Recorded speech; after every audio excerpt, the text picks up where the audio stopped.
Hello students, कैसे हैं सारे के सारे? आज की इस वीडियो में आपको बताने वाले हैं कि भाई सीबीएसई ने जो नया सिलेबस रिलीज करा है, कल ही सिलेबस आया है। मतलब आप देख रहे हो कितनी अच्छी बात है। क्या कल 29 को हमारा एग्जाम था, ठीक है, और अब सीबीएसई ने शाम में ही नए वाले सेशन के लिए सिलेबस रिलीज कर दिया है। इस वीडियो में आपको सीएस का सिलेबस कंप्लीट इन डेप्थ में यहाँ पर देखा जाएगा कि क्या क्या रिक्वायरमेंट्स होने वाले हैं, क्या 11th की चीज़ें आपको आनी चाहिए और किस तरीके से मैं पूरा क्लास 12th में अच्छे नंबर स्कोर करने हैं।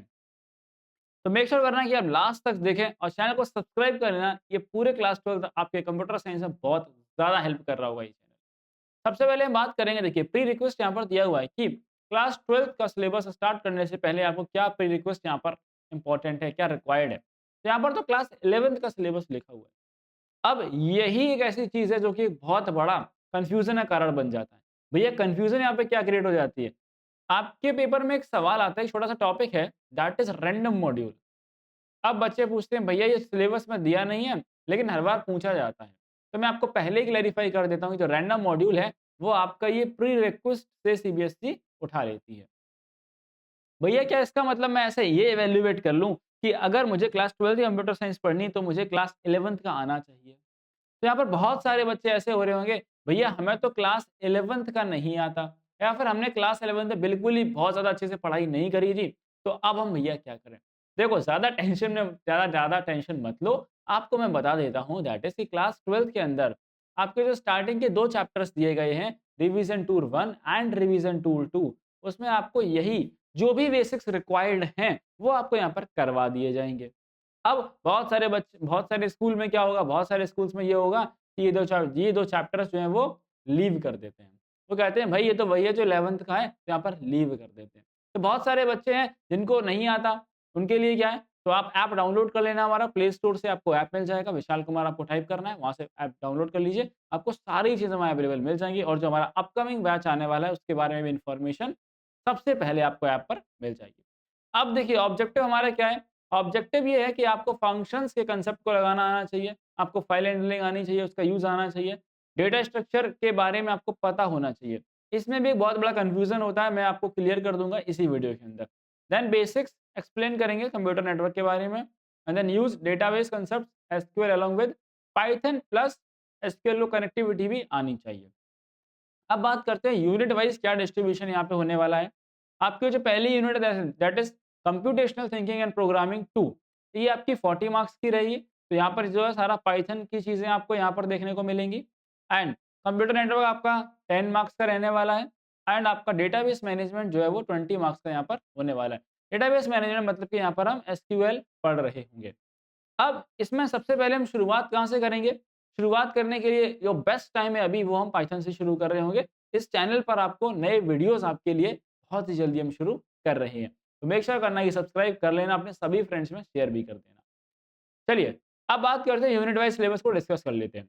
सबसे पहले कंप्यूटेशनल थिंकिंग एंड प्रोग्रामिंग 2, यहाँ पे क्या है, सबसे पहला पॉइंट दे दिया है कि revision of Python topics covered in class 11। तो यहाँ पर इसीलिए आपके सिलेबस में revision tour 1 and revision tour 2 आपकी बुक में जो चैप्टर आपको मिल जाएँगे, वो हम बहुत इन डेप्थ, बहुत इन डिटेल कवर कर रहे होंगे। और अगर आप चाहते हैं कि भैया लाइव कोडिंग एकदम हमें पढ़ाई भी जाए, समझाई भी जाए, चीज़ें करके भी दिखाई जाए, तो आप हमारे बैच में एनरोल कर सकते हैं, जो कि एक्सक्लूसिवली उन बच्चों के लिए, उन बच्चों पर ज़्यादा फ़ोकस्ड रहेगा कि जिनको 11th में कुछ भी नहीं आता है। और हम टारगेट करेंगे कि हम आपका syllabus by the 15th of June हम सिलेबस कंप्लीट कर रहे होंगे। चलिए, अब बात करेंगे फंक्शंस। फंक्शंस में हम सबसे पहले क्या पढ़ना है, हमें टाइप ऑफ फंक्शन पढ़ना है, built in functions, function defined in modules, user defined functions. Then creating user defined functions, यानी फंक्शंस जो यूजर बनाते हैं। बेसिकली देखिए इसमें क्या होता है, बिल्ट इन फंक्शन ऐसे फंक्शन होते हैं जो ऑलरेडी मौजूद होते हैं, ठीक है, जिनके लिए आप कोई मॉड्यूल इंपोर्ट करना नहीं पड़ता है। फंक्शन डिफाइंड इन मॉड्यूल मतलब ऐसे फंक्शन जो किसी मॉड्यूल में डिफाइन है, तो जब यूज करेंगे तो उसे इंपोर्ट करना पड़ेगा। एंड यूजर डिफाइंड फंक्शन जो कि हम खुद से लिखते हैं, ओके। फिर आपको फंक्शंस बनाने आने चाहिए। Then argument parameter concept clear होना चाहिए, default parameters, positional arguments, functional returning values, flow of execution यानी कैसे एक प्रोग्राम में फंक्शंस एग्जीक्यूट होते हैं। देन स्कोप ऑफ वेरिएबल्स, ये सारे कंसेप्ट आपके हैं। इसके बाद हम बात करेंगे दैट इज एक्सेप्शनल हैंडलिंग के बारे में पढ़ेंगे, ठीक है। Introduction, handling exception using try, except and finally blocks. After that यहाँ पर आ जाता है आपका नेक्स्ट चैप्टर होगा दैट इज फाइल हैंडलिंग।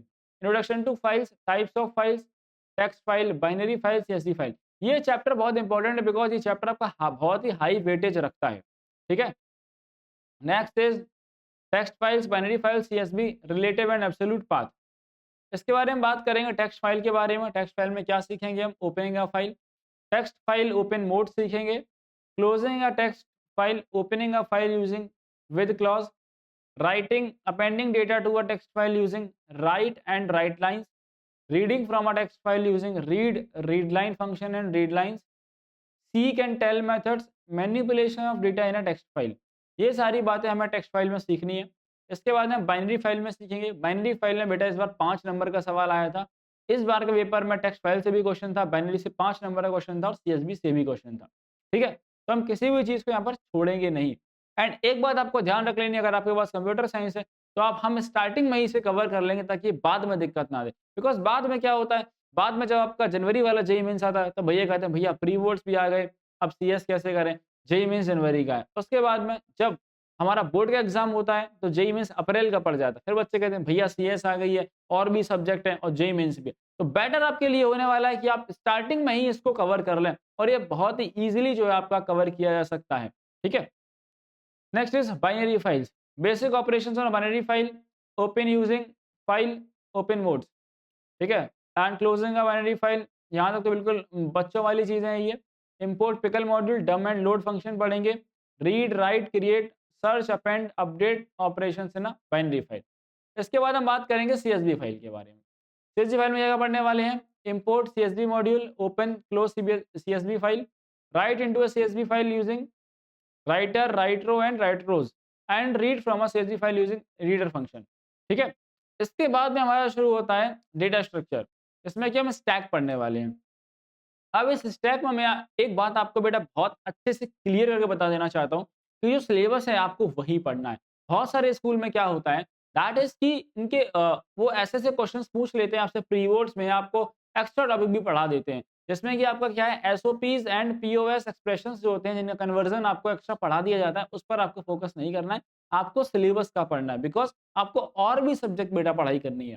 ठीक है, that is stack, operations on stack, push and pop and implementation of stack using list। ठीक है, नेक्स्ट हम बात करेंगे कंप्यूटर नेटवर्क।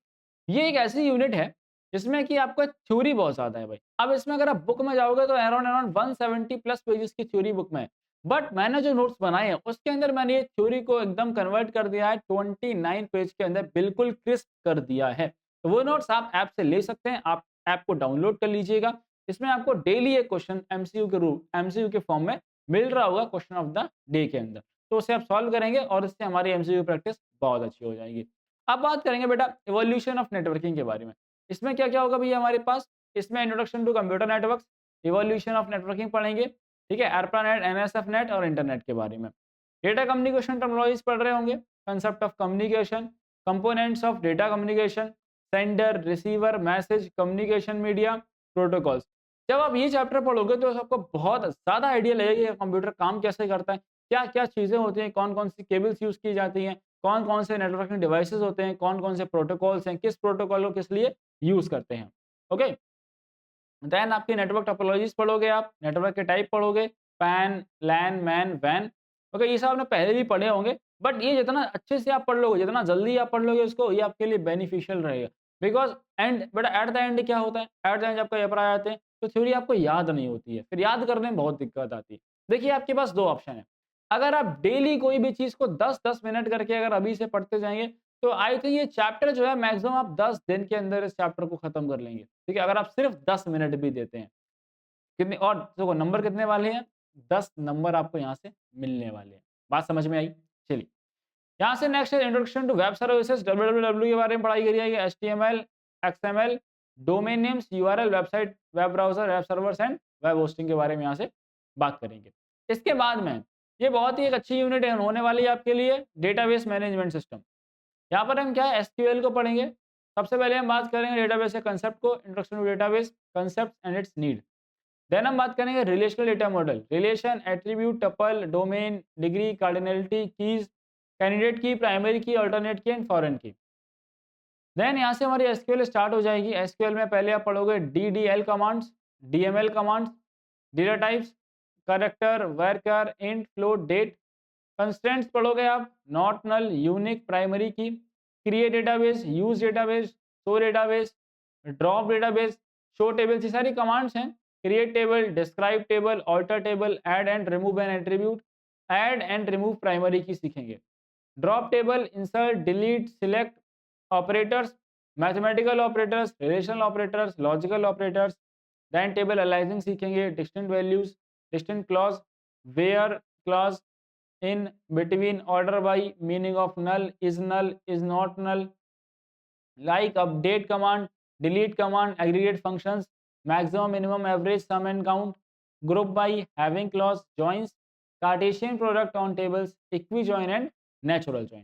इसके बाद में आपका जो लास्ट चैप्टर है यहाँ पर ये that is Python plus my SQL वाला ये चैप्टर है। इसमें हम क्या पढ़ने वाले हैं, interface of Python with an SQL database, connecting SQL with Python, performing insert, update, delete queries using cursor, display data by using connect, connect cursor, execute, commit, fetch one, fetch all, row count, creating database connectivity applications, use of %s format and or format to perform queries। यहाँ तक तुम्हारी बात हो जाएगी। तो ये तो बेटा हमारी बात होगी 70 नंबर की। आपका पेपर आने वाला है 100 मार्क्स का। पेपर होगा 100 मार्क्स का, इसको हम डिवाइड करेंगे, 70 मार्क्स की आपकी थ्योरी रहने वाली है एंड 30 मार्क्स से आपका प्रैक्टिकल रहने वाला है। अब ये बात कर लेते हैं भैया 30 मार्क्स का डिवीजन कैसे होने वाला है। लेट्स सी 30 मार्क्स का डिवीजन होगा, सबसे पहले आपका आएगा ये लैब टेस्ट। क्या आएगा, लैब टेस्ट। अब लैब टेस्ट में क्या होगा, आपको कोई क्वेश्चन दिया जाएगा, आपको एक क्वेश्चन दिया जाएगा, आपको उसका कोड लिखना होगा। अब उस पाइथन के प्रोग्राम में क्या क्या देखा जाएगा, 60% मार्क्स आपके लॉजिक के बेसिस पर दिए जाएंगे, 20% डॉक्यूमेंटेशन के बेसिस पर दिए जाएंगे। ये अभी आपको आगे समझ में आएगा। एंड 20% जो है कोड की क्वालिटी है। कोड की क्वालिटी क्या होती है कि अगर हम कोई भी एक फॉर एग्जांपल के लिए हमारे पास एक एक्स टास्क है, अगर हमें इस एक्स टास्क के लिए किसी बच्चे ने लाइक 20 लाइंस यूज करी हैं उस कोड को यूज करने के, उस टास्क को परफॉर्म करने के लिए, वहीं पर कोई दूसरा बच्चा है जिसने इसको लाइक 8 लाइंस में ही कवर कर दिया है, ठीक है। तो ये जो 8 लाइंस वाला बच्चा है इसकी कोड क्वालिटी ज़्यादा अच्छी मानी जाएगी, ठीक है। और भी फैक्टर्स इसमें कंसिडर किए जाएंगे जो आगे आपको समझ में आएंगे। तो लैब टेस्ट के बेटा आपको मिल रहे होंगे यहाँ पर 8 मार्क्स दिए जाएंगे। देन एसक्यूएल क्वेरीज की हम बात करेंगे, तो एसक्यूएल क्वेरीज में यहाँ पर क्या है, 4 क्वेरीज बेस्ड ऑन 1 और 2 टेबल्स, ठीक है। यहाँ पर आपको कुछ क्वेरीज आपको दी जाएंगी, 2 क्वेरी दी जाएंगी 1 टेबल के लिए, 2 आपको 2 टेबल के लिए दी जा सकती हैं, या फिर 3 क्वेरीज आपको दे दी जाएंगी सिंगल टेबल बेस्ड, या फिर एक क्वेरी जो है वो डबल टेबल बेस्ड होगी, जिसके आपको 4 नंबर मिल रहे होंगे। नेक्स्ट हम बात करेंगे यहाँ पर दैट इज रिपोर्ट फाइल आपको बनानी होगी। अभी ये रिपोर्ट फाइल के बारे में आप स्टार्टिंग में अपने टीचर से बात कर लीजिएगा और जून के अंदर ही इस रिपोर्ट फाइल को कंप्लीट कर लेना है। अभी रिपोर्ट फाइल कैसी होती है, इस रिपोर्ट फाइल जैसे हम जो हमारे पहले क्लास होते थे जिसमें हम बनाते थे, आपने देखा साइंस वाली जो कॉपी आती थी, साइंस वाली कॉपी का मतलब क्या है भैया, साइंस वाली कॉपी का मतलब ये कि एक तरफ वो ब्लैंक होता है और एक तरफ उसमें ये होता है, ठीक है, इस तरीके से। तो ऐसे ही आपको एक रिपोर्ट फाइल यहाँ पर बनानी होगी। अब इस रिपोर्ट फाइल में क्या करना होगा, आपको पाइथन के 15 प्रोग्राम लिखने होंगे एंड एसक्यूएल क्वेरीज के आपको minimum 5 sets using 1 table and 2 tables, okay. तो 5 प्रोग्राम आपको एसक्यूएल के इसमें लिखने होंगे, जिसमें आप कर सकते हैं कि 3 आप 1 टेबल वाले लिख सकते हैं, या फिर आप 2 जो है वो आप डबल टेबल वाले लिख सकते हैं। देन इसके बाद आप में 4 प्रोग्राम आपको मिनिमम बनाने होंगे, that is based on your Python plus SQL connectivity के बेस्ड आपको 4 प्रोग्राम लिखने होंगे। तो इसके अंदर मैं कह सकता हूँ दैट आपको 24 क्वेश्चंस को आपको इसको सॉल्व करना होगा, और ये खुद से लिख करके सॉल्व करनी होती है। तो मेक श्योर करो जितने भी प्रोजेक्ट्स वाले काम हैं वो आप जून के अंदर कंप्लीट कर लें, जिससे कि आपको आगे लास्ट में दिक्कत ना आए दिसंबर के टाइम पर। नेक्स्ट आपको एक प्रोजेक्ट बनाना होगा, जो टॉपिक आपको जो है स्कूल से दिया जाएगा उसके 8 मार्क्स होने वाले हैं, आपके रिपोर्ट फाइल के 7 मार्क्स होंगे एंड वाइवा के यहाँ पर जो है सिर्फ 3 नंबर यहाँ मैटर करते हैं। बहुत सारे स्कूल में क्या होगा, ये फॉर्मेट फॉलो ना किया जाए मे बी, ठीक है, लैब टेस्ट और एसक्यूएल क्वेरीज ना हो, ये डायरेक्ट कोई क्वेश्चन दे दिया जाए, उसके बेसिस पर ये नंबर फिर टीचर के हाथ में चले जाते हैं। तो आपको मेक श्योर करना है कि आपको डिसिप्लिन फॉलो करना है, ठीक है, सारी चीज़ों को फॉलो करते हुए चलेंगे तो आपको प्रैक्टिकल में नंबर बहुत अच्छे मिलने के चांसेस रहते हैं। दूसरी चीज़ आपको क्या ध्यान रखनी है बेटा, दैट इज कि जो इंटरनल आपके एग्जाम हो रहे हैं उनमें अगर आपकी परफॉर्मेंस अच्छी रहेगी तो आप टीचर्स की नज़र में रहेंगे, और जब टीचर की नज़र में रहोगे तो इंटरनल नंबर में आपको ये बेनिफिट यहाँ पर देखने को मिल रहा होगा।